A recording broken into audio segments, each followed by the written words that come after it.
پھر وہ بخاری سے ایک دفعہ نا ادھر کچھ قادیانی آئے نا، وہ کہتا ہے نہیں بخاری میں غلام احمد قادیانی کی پریڈکشن ہے. میں کہا جی کتنے ہے؟ کہتے نہیں بخاری میں ہے. اب وہ حدیث بخاری مسلم دونوں میں ہے کہ نبی علیہ السلام نے وہ جی سیدنا سلمان فارسی سے فرمایا تھا کہ اگر دین ثریا ستارے کی چوٹی پہ بھی ہوتا نا تو فارس کے لوگ وہاں سے حاصل کر لیتے. تو میں نے کہا اس میں غلام احمد قادیانی، وہ کہتے ہیں نہیں غلام احمد قادیانی بھی پیچھے سے جو ہے نا وہ فارس کے رہنے والے تھے، تو یہ ان پہ فٹ ہوتی ہے. اچھا ہمارے حنفی بھائی جو ہے نا وہ امام حنیفہ پہ فٹ کرتے ہیں اسے، اور جو حنفی قادیانی بھائی ہیں، یہ میں حنفیوں کو برا نہیں کہہ رہا کیونکہ غلام احمد قادیانی خود حنفی تھا، ان کے ماننے والے بھی فقہ حنفی کے مطابق چلتے ہیں. اور میرے پاس ایک تبلیغ جماعت کے بھائی ہیں، وہ آپ نے میرے بھائی کو گمراہ کر دیا ہے، وہ قادیانیوں کے طریقے پہ نماز پڑھتا ہے. میں نے کہا کیسے؟ وہ کہتے ہیں وہ ایسے ایسے کرتا ہے. میں نے کہا آپ نے کبھی قادیانیوں کو نماز پڑھتے ہوئے دیکھا ہے؟ کہتا ہے نہیں. میں نے کہا ابھی چلتے ہیں، اگر قادیانی آپ کے طریقے پہ نماز پڑھ رہے ہوئے تو قادیانی آپ کے بھائی، اور اگر ہمارے طریقے پہ پڑھ رہے ہو تو ہمارے بھائی. کہتا نہیں چھوڑیں. تو یہ دیکھ لیں قادیانی سر بغیر رفع الیدین کے ناف کے نیچے ہاتھ باندھ کے نماز پڑھتے ہیں.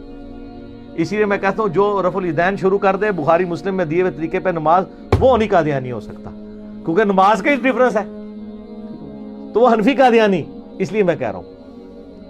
تو وہ کہتا ہے جی وہ ذکر ہے موجود ہے. میں نے کہا جی میں تمہیں اب حدیث پڑھاتا ہوں. حدیث پوری پڑھی. میں نے کہا دیکھو اس میں کہاں ذکر ہے؟ اس میں تو لکھا ہوا ہے کہ نبی علیہ السلام نے اپریشیٹ کیا سلمان فارسی کو کہ وہ پہلے آتش پرست تھے، پھر یہودی ہوئے، پھر عیسائی ہوئے، پھر نبی علیہ السلام کے بارے میں سنا، اتنی دور سے فارس سے ایران سے نبی علیہ السلام کے قدموں میں حاضر ہو کے مسلمان ہوئے. تو آپ علیہ السلام نے ان کے کندھے پہ ہاتھ رکھ کے کہا کہ یہ فارس کے لوگ تو اتنے انٹلیکچوئل ہیں کہ اگر دین ثریا ستارے کی چوٹی پہ بھی ہوتا وہاں سے بھی حاصل کر لیتے. یعنی وہ سلمان فارسی کی تعریف حضور کر رہے تھے اور فارس کے رہنے والے لوگوں کی تعریف کر رہے تھے.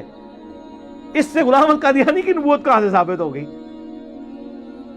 اور امام حنیفہ رحمہ اللہ تعالی اگرچہ ان کے باوجداد بعد میں فارس میں شفٹ ہوئے تھے لیکن پیچھے سے افغانستان کے تھے، اور جو پیورلی ایران کے رہنے والے ہیں وہ تو ہمارے امام ہیں.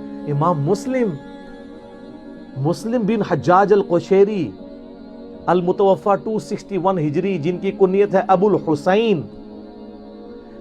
یہ قشیریہ قبیلہ ہے اور ان کے ساتھ لکھا جاتا ہے قشیری نیشا پوری. نیشا پور آج بھی ایران کا شہر ہے، جا کے لکھ لیجئے گا، گوگل میں لکھے نیشا پور کہاں پہ ہے، ایران کا. تو یہ امام مسلم پہ فٹ ہوتی ہے اگر سلمان فارسی کے بعد کسی کے اوپر فٹ ہوتی ہے کہ وہ دین ثریا ستارے کی چوٹی پہ بھی ہو. تو دیکھیں امام مسلم کہاں سے اٹھے ہیں؟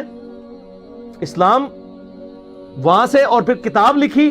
آج تک اس پائے کی کوئی کتاب نہیں لکھی گئی پوری دنیا میں. اور میں تو سعودی عرب کا چینل سن رہا ہوتا ہوں نا، تو جب وہ اذان کے وقفے اور اذان و نماز وقفے کے دوران جب حدیثیں چلتی ہیں نا، رواہ البخاری رواہ المسلم، رواہ البخاری رواہ المسلم، سر نہ بخاری عربی اور نہ مسلم عربی.